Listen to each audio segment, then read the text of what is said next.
ও দিনকুল তহঁতে যি পাঞ্জামাৰ দোকান দিছিলি তেনেকৈ হ'লে ভাই ভাল হৈছে নে বিক্ৰী? নকবি দে ভাই 5 ঘণ্টামান দোকানত থাকিলোঁ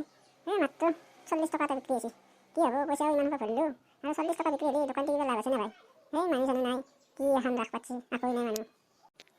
কিনো কৰে ভাই হীৰক জয়ন্তী বোলে এটা মানুহ নাই যদি কিহো হীৰক জয়ন্তী এডাল ভাই 13 দিনকে ৰাস পাতিছে গোটাই চাৰ হয় জুৱা পাতিছে মানুহ গোটাই জুৱাত পইচা দিলে হেদাৱে আৰু আমাৰ ফালে আমি মাখি মাৰি থাকোঁতে যায় জুৱাই পইচা লৈ গুচি গৈছে পুলিচে ৰাখেদি যাই থাকে জুৱা পুলিচেও নধৰে এনে সঠিক পাৰি ফেলে মাটিত বহি ফেলে জুৱা পাতে পুলিচে 2 কোবমান মাৰি ফেলে সিহঁতক থানাত ভৰাই ফেলা হয় এতিয়া এটা ৰুম বনাই ফেলে জুৱা পাতিছে সিহঁতক কোনো ধৰা উপায় নাই কি কবি ভাই আজি যুগৰ কথা জুৱাই পইচা এতিয়া লৈ গৈছে চব পইচা চব মানুহৰ জুৱাই চেচ কৰি ফেলছে গোটাই একেবাৰে পাঞ্জামাৰ ৰাসত জুৱাই জুৱা কিন্তু এতিয়া কি হৈছে আৰু আমাৰ ফালে দোকানীকেইটা মাখি মাৰি আছোঁ